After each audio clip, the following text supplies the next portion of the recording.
Welcome to Feed the Blender.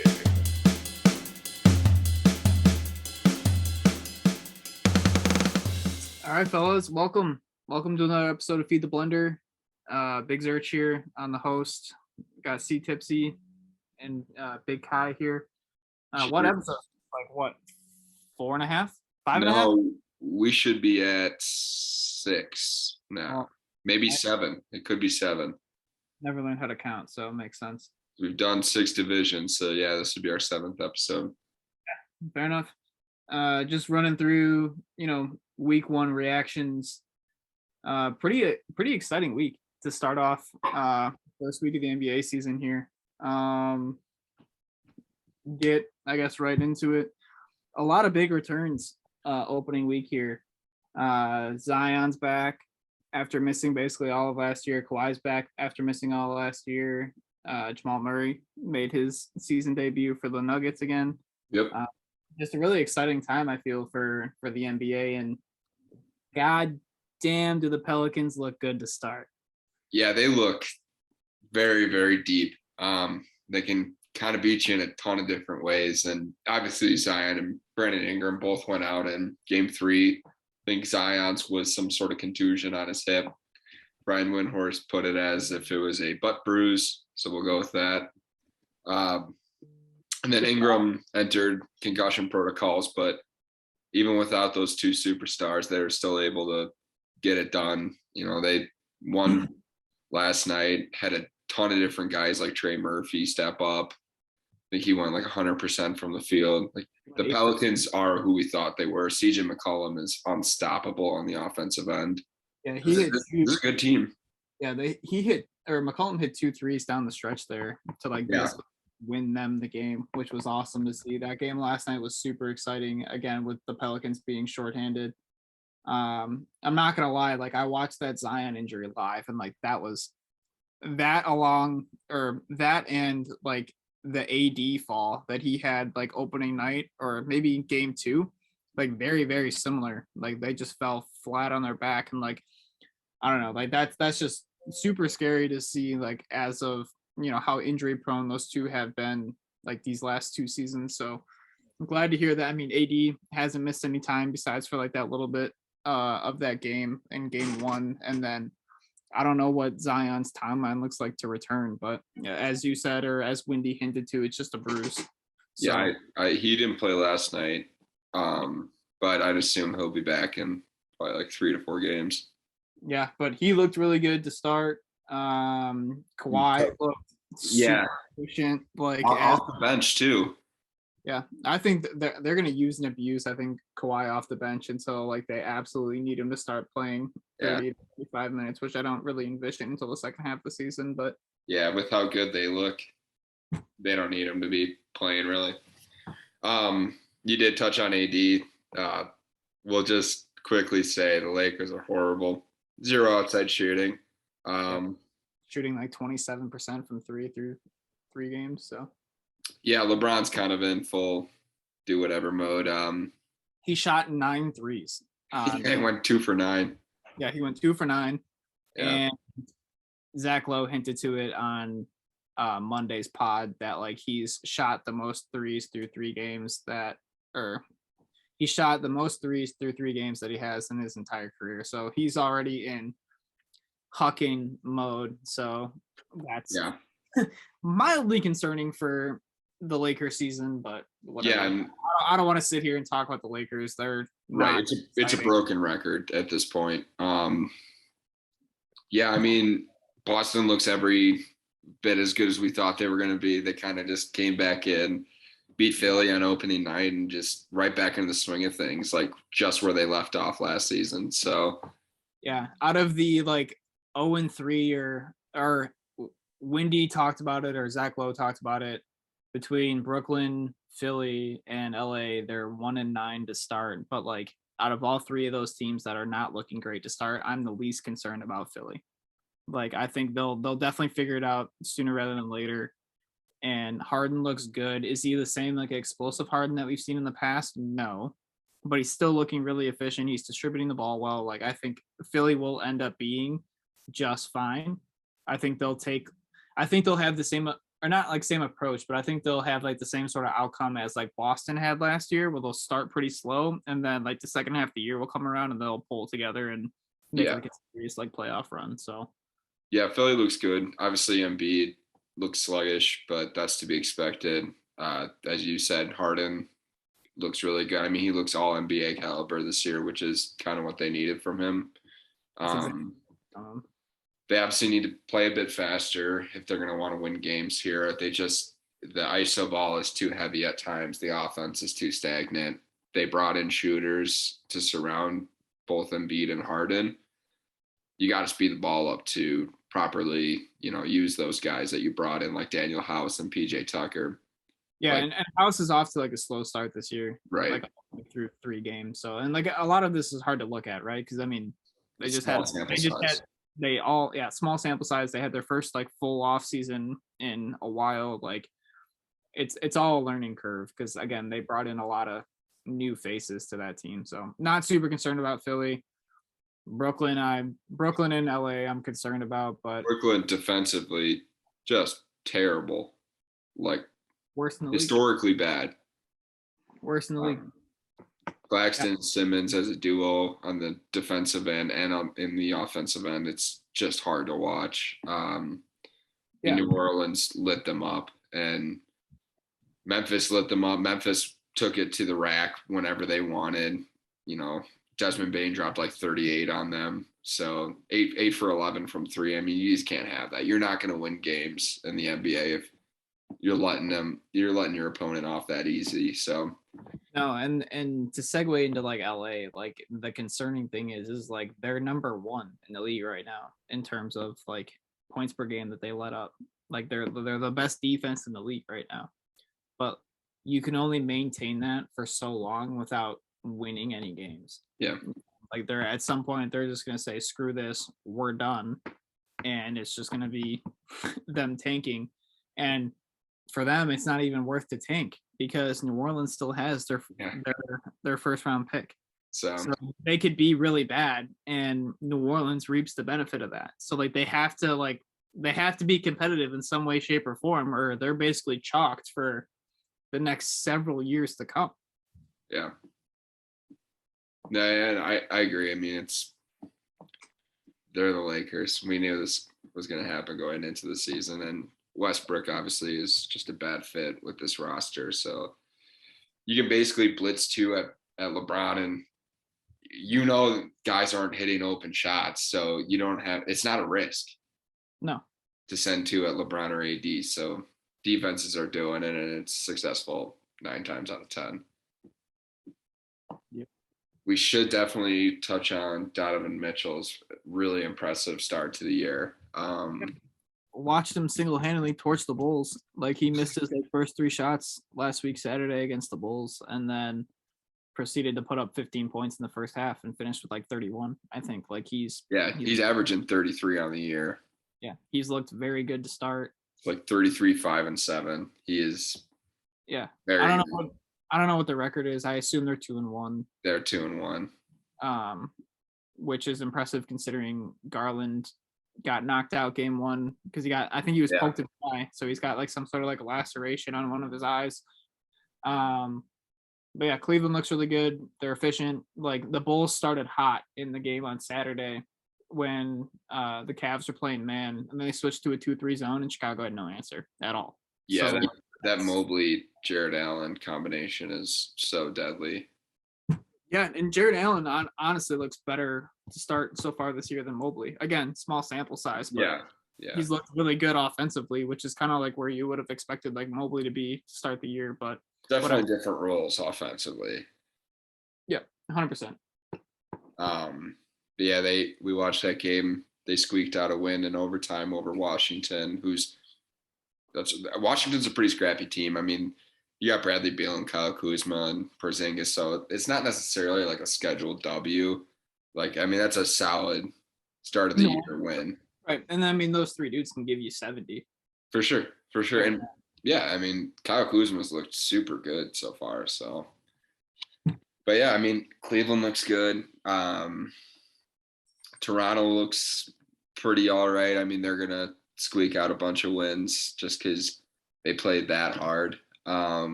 They split the games down in Miami. Yeah, 2-2. Got it.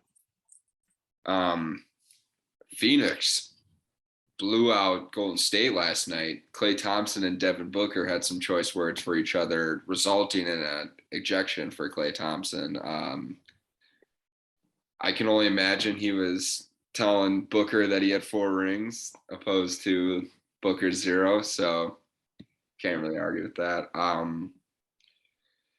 Yeah, I mean, Phoenix actually looks a lot better than I expected them to look, just because you figure after a game 7 loss like that, after everything between Ayton and Monty Williams, you figure there's going to be some sort of like lethargicness to this Phoenix Suns team, but they look good. Their offense looks like it's clicking. Cam Johnson in the starting lineup fits. Yeah, I'll be curious to see what they do with Jay Crowder because like he's like not even showing up right now because he's not a starter. So Yeah, I'll be curious to see like some of the information that comes out around that. It should be noted that contrary to very, very, very popular belief, both Utah and San Antonio are 3-1 through 4 games. pretty sure Portland's 3-1 through 4 games. Portland's 4-0, but Utah and San Antonio were expected to be 2 of the worst teams in the entire league, and they're just outplaying teams right now. It's one of the weirder things that has developed. Yeah, the San Antonio one's really puzzling to me. Like I would figure that Utah is going to play hard just because of, I mean, Colin Sexton is going to do whatever it takes to win. Like he'll put up 50 shots a game if it takes them like beating teams. But yeah, definitely that San Antonio one is puzzling to me. I don't know who they've opened up against. I think they played Orlando in one of them, and like Orlando is going to be one of those tough teams that competes, but probably doesn't necessarily get it done in the long run just because of their youth behind them. But yeah, definitely the San Antonio one is puzzling to me. Yeah, I kind of get a feeling this is. I had a weird thought at work the other day about Utah or San Antonio possibly being good this year, and there's been talks around obviously Popovich. This is being his last year, and him maybe retiring. And I just like at work, I was delivering, and I just thought to myself, what if San Antonio ended up being super good this year as like a fuck you to the rest of the league for Popovich, like just to flex before he retires? Like, I'm gonna take my team to the playoffs and then retire into the dark night. Like, could you imagine if San Antonio with this roster, after getting rid of DeJounte Murray, Lonnie Walker, 2 of their biggest contributors, could you imagine if Popovich was able to lead them to the playoffs?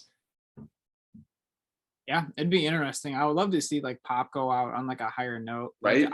obviously, like leaving or like bringing like a dog shit team into the postseason would be like super sick. Yeah, it would be almost as impressive as some of those finals runs, honestly. Yeah, I mean, but if you look at Pop, like that's what he's known for. Like Yeah. he's like outside of like the Tim Duncan era, like he hasn't had like super good teams. And besides for I think it was last year, like he's brought his teams to the playoffs. Like Yeah. it goes to show that like a true like X's and O's coach will figure out a way to get it done. Like I could only imagine, and like call me out if I'm being like out of line on this, but like I could only imagine what Pop would have done if he was given some of the rosters that like Doc Rivers has seen in his time. I don't think that's out of line at all. Because I mean Doc Rivers has gotten a ton of wild starting lineups across all of the teams that he's coached, and like it's pretty sad to say that he only has 1 ring out of all of that. Whereas like you look at Popovich's teams that he had with Tim Duncan and stuff like that, like he has 5 rings, but I mean from like the pure talent standpoint that Doc has seen and had, like you would expect way more rings out of that than what he actually has.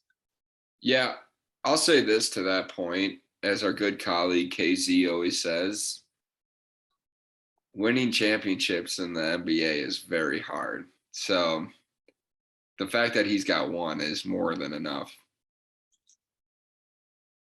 Yeah, I agree. But I don't know. It's saying something if like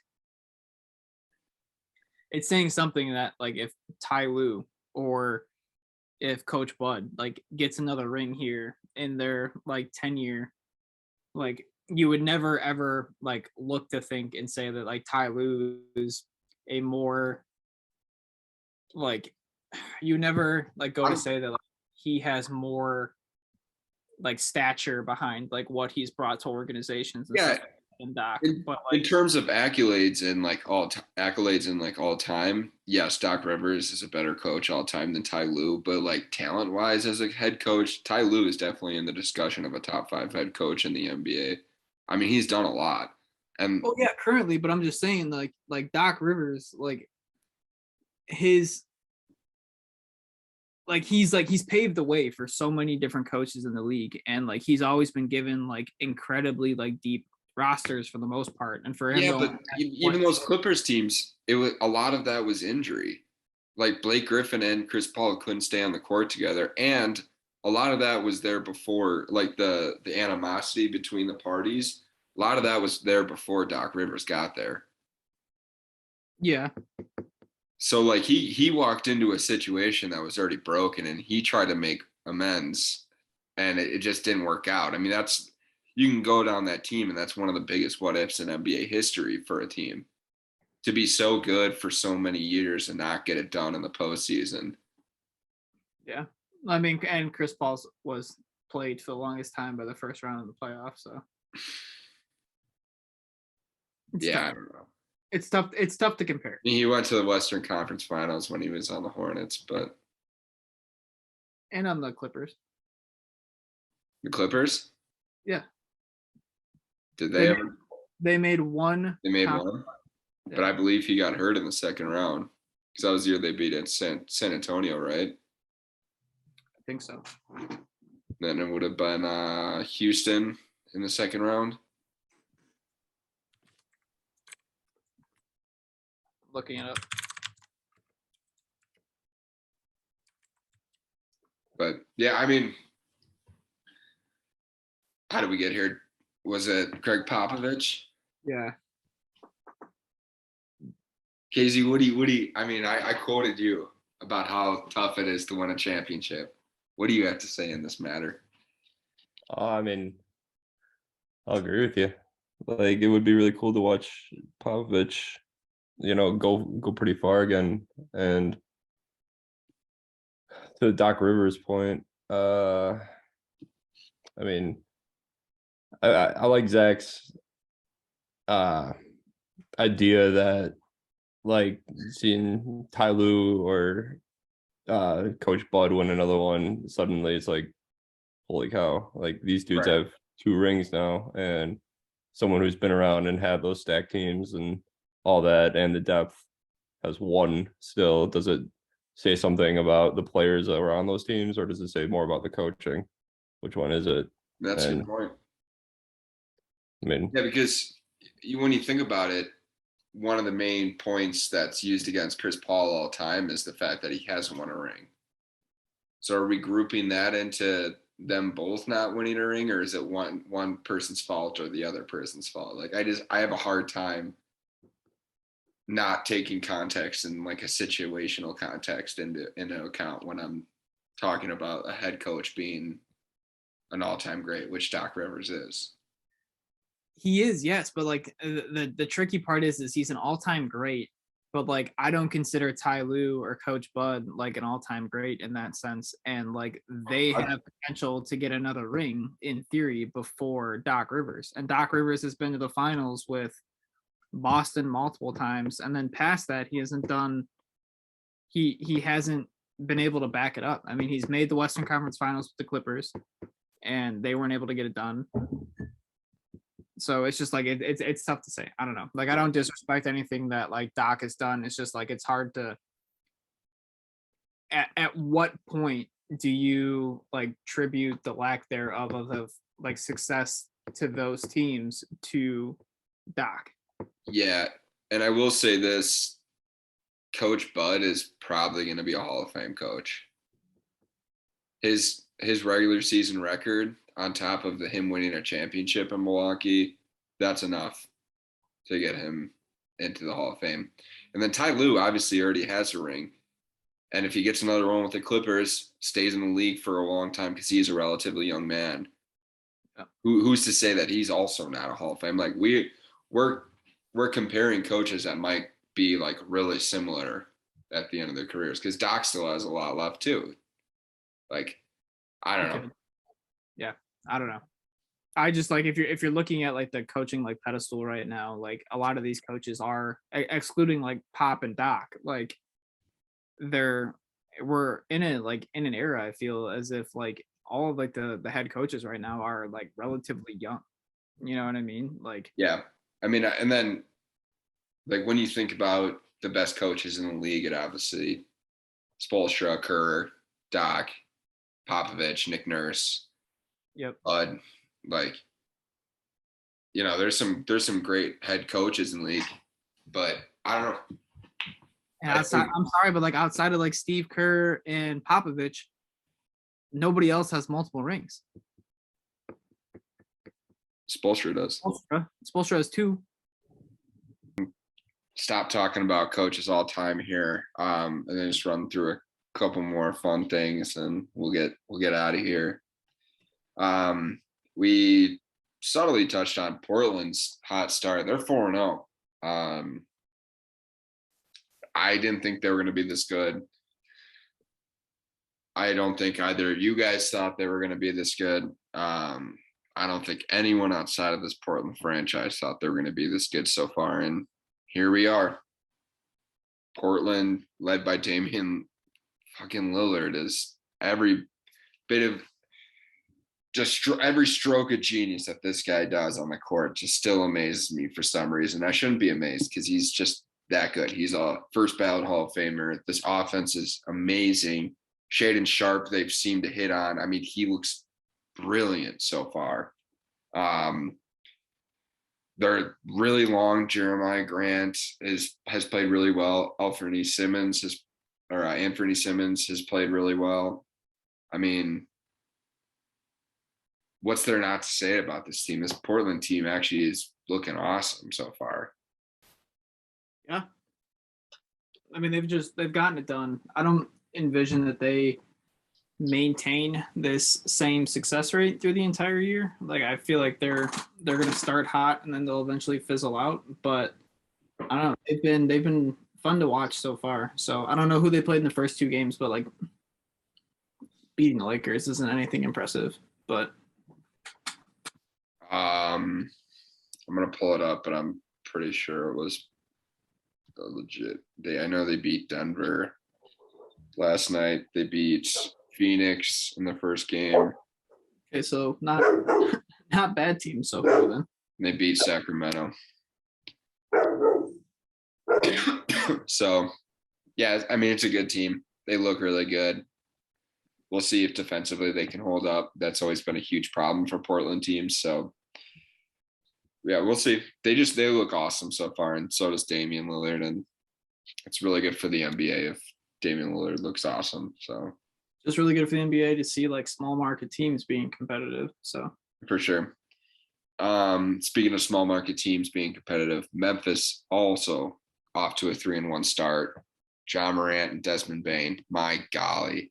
Yeah, Ja's definitely looking like the front runner for MVP right now. I know, Yeah. Again, small sample size, only 3 or 4 games in, but I don't envision that he maintains the same like pace that he's playing right now. I mean, he's bound to get beat up in some way, shape, or form, but like, oh my God, like we're early into the season, but there are like multiple guys averaging over 30 a game. And it's like 7 total.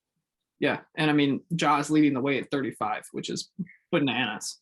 Bananas for a guy who's like what, under 6'2", right? He's like, oh, he's 6'3". Okay, whatever. Under 6'3". I mean, Desmond Bane, if he continues this path that he's on, he's a clear-cut second option. Yeah. And again, all of this is without Jaren Jackson Jr. too. Right. So Like This this is Memphis team is very good. They are very good, and they picked off right where they left off on. So, or they picked up right where they left off on. So, other than that, I mean, it's just a lot of. I mean, it's so early. Most of the really good teams haven't emerged yet, aside from the ones we've touched on already. Do you want to just get into trivia and wrap this up? Yeah, I want to go off on not a tangent, but I will highlight something that I discussed in our very first episode. Patrick Williams' ass. I think he's averaging through at least through the Bulls' first 3 games, he's averaging like 5.6 a game. And from a top 5 overall pick, it's embarrassing to see like his minutes per game drop significantly game by game, not even 5 games into the season. So I'm a Bulls fan at heart. You boys know that. And I am nervous, to say the least, that, I mean, I was weary about that draft pick to begin with. I've had my concerns. I've voiced those. And like, unfortunately, my concerns are only like coming to light right now. Whereas everybody this offseason has been super high on him taking that next step this year. And we haven't seen it. So it's very, very concerning as a Bulls fan. So, yeah. To put it in perspective, game 1, he played 28 minutes. Game 2, he played 24. Game 3, he played 16. And game 4, he played 14. This is supposed to be our starting 4. This is supposed to be the guy that we're like using to like build our franchise around. And we're giving him 14 minutes a game. That's not good. He's not fast enough to play the 3. And we have no depth, like no solid depth at the 4. And he's just not helping in any way, shape, or form. So DEFCON 5 for the Bulls right now. Yeah, it's still early. They're 2-2. DeMar DeRozan looks very good, spectacular. Yeah, I agree with you. I mean, you and I both had multiple conversations in the offseason just about how bad we thought Patrick Williams has looked. Vooch and Patrick Williams to the Suns for DeAndre Ayton at the trade deadline. Heard it here first. Yeah. Heard it here first. If you throw Jay Crowder in, that works, but the Bulls still are desperate for outside shooting, like a knockdown shooter. And if you're getting rid of a Patrick Williams that you've spent a draft pick on, you would hope you're getting Jay Crowder into that. Yeah, hopefully they figure out how to swing it. At this point, I just want to see. Ayo Dosunmu has looked really good so far. He put up 20 against Boston through the 3rd quarter, and we kind of rolled Boston on Monday. But I want to see Dalen Terry get a little bit more minutes. Looked really exciting in the preseason and through the pro-ams and stuff like that. So I'm all about giving the young guys the minutes so they can go through their learning curve and stuff like that. But I mean, that doesn't help us at the 4 spot, unfortunately. So, yeah. Segueing here right into trivia. There are 20 players currently in the NBA averaging more than 10 rebounds a game, only one of which is not a center and or forward. Who is that person? Josh Hart. Yeah. Figured we'd keep on the Portland hype for that. Yeah, so. Villanova shout out. 6'5" shooting guard, the bad man. That dude is dominating the boards this year. There's no reason for that at 6'5". It's ridiculous. Yeah. No reason for it. Yeah, that's pretty much the only trivia I had. Can you name who the number 1 person is? The number 1 overall? Yeah, just top 5. We'll go Vucevic. He's number 2 at 13. We're gonna go Valanciunas. He's 6 at 11.5. Steven Adams. Steven Adams is tied at 20 with 10. Okay.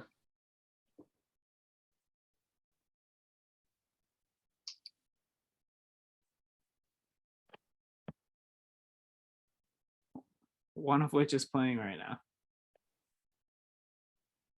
Oh, Jared Allen. No, Is it Giannis. Mobley? he's also tied for 20. Not Mobley. Not Mobley. He's on Um, ESPN right now. you said what? I said the player that's number 3 is playing on ESPN right now. It's Giannis. Yes, it is, at 11 and a half. So we have 2 and 3 right now. So we still have 1, 4, and 5. Hmm. All 3 are in the West. All three are in the West. Yep.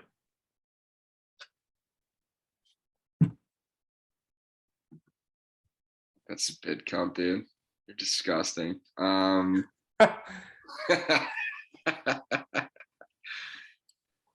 I'll go Gobert. Yep, he's number 1 at 15-3. Okay. Zubac. He's number 5 at 11-8. And then Aiton. Nope, Uh, not 20.